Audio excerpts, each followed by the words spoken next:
దేవుని పరిశుద్ధ నామానికి స్తోత్రం కలుగునుగాక. ఈ దినముకైన దేవుని వాక్యంను చూద్దాం. కీర్తనల గ్రంథం 59:16 మనం చూస్తున్నాం. నీవు నాకు ఎత్తైన కోటగా ఉన్నావు, ఆపద్దినమున నాకు ఆశ్రయముగా ఉన్నావు.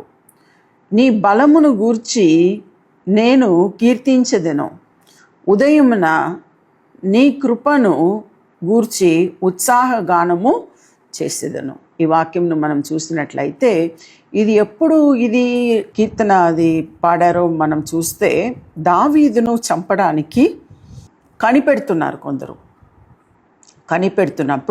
అప్పుడు దావీదు పాడిన రచించిన ఈ కీర్తన అని మనము చెప్పవచ్చు. అలాగే ఇచ్చారు బైబిల్లో.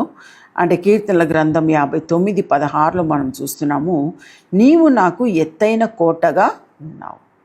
చాలా బైబిల్ గ్రంథంలో చాలాసార్లు ఇది రాయబడి ఉంది. ఎత్తైన కోట, ఎత్తైన కొండ బండ అని నేను చెప్తూ ఉంటాను. మన దేవుడు మనకి ఎత్తైన కోటగా ఇక్కడ రాయబడి ఉంది. నీవు నాకు ఎత్తైన కోటగా ఉన్నావు. ఆ రోజుల్లో ఇప్పుడు మనము ఒక్క దేశం నుండి ఇంకొక దేశానికి మిసైల్స్ పంపించేస్తున్నారు. ఆ రోజుల్లో ఇది లేదు. ఏ రోజుల్లో? ఈ కీర్తన రాసిన రోజుల్లో ఇప్పుడు లాంటి మిసైల్స్ కానీ అటామిక్ బాంబ్స్ కానీ అవన్నీ లేదు. అన్నీ కత్తితోనూ ఈటెతోనూ గొడవ చేయడమే వాళ్ళకి తెలుసు. ఈ బాంబ్స్ ఇవన్నీ లేదు ఆ రోజుల్లో.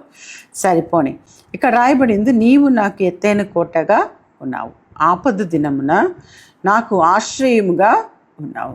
దేవుడు ఇప్పుడు వరకు కూడా మనకు ఎత్తైన కోటగా ఉన్నాడు. ఇక్కడ రాయబడి ఉంది, ఆపద దినమున నాకు ఆశ్రయముగా ఉన్నావు. మనకు ఆపద వచ్చినప్పుడు కొన్నిసార్లు మనకు తెలియకుండానే దేవుడు మనల్ని కాపాడుతాడు. మనకి తెలియదు దేవుడు కాపాడాడనే మనకు తెలియదు, కానీ అది జరిగిపోతుంది. కానీ ఆ రీతిగా దేవుడు ఎంతోమంది కుటుంబ జీవితంలో, ఎంతోమంది జీవితంలో దేవుడు ఆశ్రయముగా ఉండి మిమ్మల్ని కాపాడి ఉన్నారు. అది మీరు తెలుసుకోవాలి. మనకు తెలియదండి, తెలియకుండానే దేవుడు చేసేస్తాడు. వచ్చి చెప్పాడు, నేను ఇలాగే చేశాను, నీకు అది చేశాను, ఇది చేశాను, నేను ఎన్నో ప్రయాణాలు చేస్తాను. కానీ ఎంత అద్భుతంగా దేవుడు నన్ను కాపాడుతాడంటే చాలా అద్భుతంగా జరుగుతుందండి. ఇక రాయబడి ఉంది, నీవు నాకు ఎత్తైన కోటగా ఉన్నావు, ఆపద దినమున నాకు ఆశ్రయంగా ఉన్నావు. నీ బలమును గూర్చి నేను కీర్తించెదను. ఎవరిని గురించి దేవుని బలమును గూర్చి మనం ఏం చేయాలంట? కీర్తించాలంట. దేవుడి బలము మన బలము. దేవుడు మనకు బలముగా ఉంటే, దేవుడు మనకు కోటగా ఉంటే, మనం ఇంతకు ముందు చూసినాం, కోటని చూసినాం. ఆయన కోటగాను ఇక్కడ రాయబడి ఇదే వాక్యంలో ఉంది, కోటగా ఉన్నావు అని రాయబడి ఉంది. మనకు కోటగా ఉంటాడు, మనకు బలముగా ఉంటాడు, మనకు దుర్గముగా ఉంటాడు, మన కేడముగా ఉంటాడు, మన ఆశ్రయ దుర్గంగా ఉంటాడు. ఆ రీతిగా ఎన్నో వాక్యములు, ఎన్నో వర్డ్స్ మనము బైబిల్ గ్రంథంలో చూస్తాం. ఇక్కడ రాయబడి ఉంది, నీ బలమును గూర్చి నేను కీర్తించెదను. మనం ఏం చేయవచ్చు? దేవుని బలము గురించి, ప్రభువా నాకు బలమే లేదు, నేను చూడడానికి ఇలా ఉన్నాను కానీ చాలా వీక్ బాడీ. కొన్నిసార్లు ఏదైనా పట్టుకొని కొంచెంసేపు ఉన్నా కూడా కొన్నిసార్లు వీక్ అయిపోతుంది బాడీ. నిన్న ప్రయాణం చేసి వచ్చాను, ఒక ఊరికి పోయి వచ్చిన తర్వాత 4 o'clock వచ్చి ఇంటికి వచ్చి చేరాను. 9 o'clock ఇంట్లో నుండి బయలుదేరాను, మీటింగ్ ముగించి 4 o'clock ఇంటికి వచ్చాను. చాలా వీక్ అయింది. తర్వాత ఒకే పడుకొని ఉన్నాను. తర్వాత ప్రభువా నన్ను బలపరచండి అని అడిగి తర్వాత కూర్చొని రాత్రి ఈ మెసేజ్ ప్రిపేర్ చేశాను.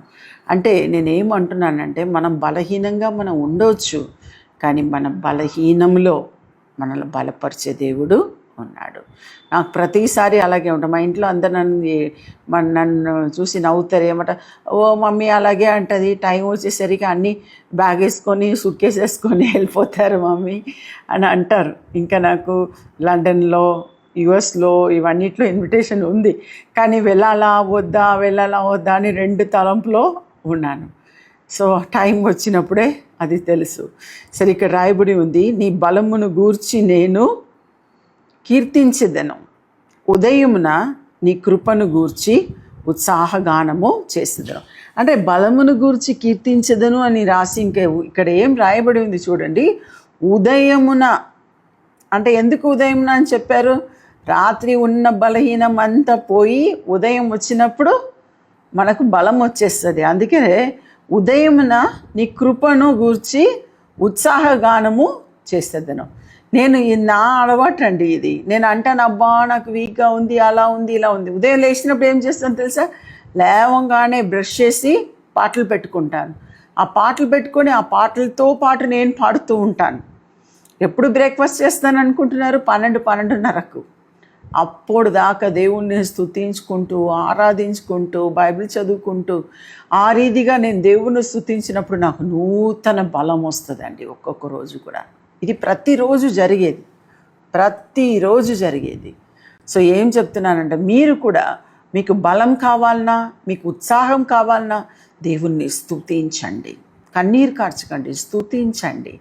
ఉత్సాహంతో స్తుతించండి, గంతులు వేసి స్తుతించండి, పాటలు పాడి స్తుతించండి, ఆరాధన చేసి దేవుణ్ణి స్తుతించండి. మీరు నూతన బలంతో మీరు నింపబడతారండి. ట్రై చేసి చూడండి. దావీదును చంపడానికి ఉన్నప్పుడు ఆ టైంలో ఆయన ఈ మాటను రాశాడు. నీ బలమును గూర్చి నేను కీర్తించెదను అంటున్నాడు. ఉదయంన నీ కృపను గూర్చి ఉత్సాహగానము చేసేదను అంటున్నాడు. ఎప్పుడు అంటున్నాడు తెలుసా? ఆయనను చంపడానికి సిద్ధంగా ఉన్నప్పుడు. అటువంటి టైంలో ఆయన చేయగలిగితే మనం తప్పకుండా మనం చేయగలమండి. ఆ రీతిగా బలం కావాలని దేవుణ్ణి చూసి మనం కూడా అడుగుదాం. ప్రభువా నీకే స్తోత్రం చెల్లిస్తున్నాం తండ్రి.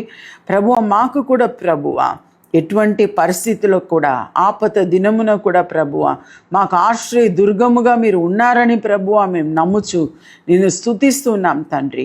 ఇంకా అది మాత్రం కాకుండా తండ్రి, మీ బలమును గూర్చి ప్రభువా మేము కీర్తిస్తున్నాం తండ్రి. ఎందుకంటే ప్రభువా ఉదయం నీ కృప ప్రభువా తండ్రి గూర్చి మేము ఉత్సాహగానము మేము చేయడానికి మీరు కృపను అనుగ్రహించి ఉన్నారు.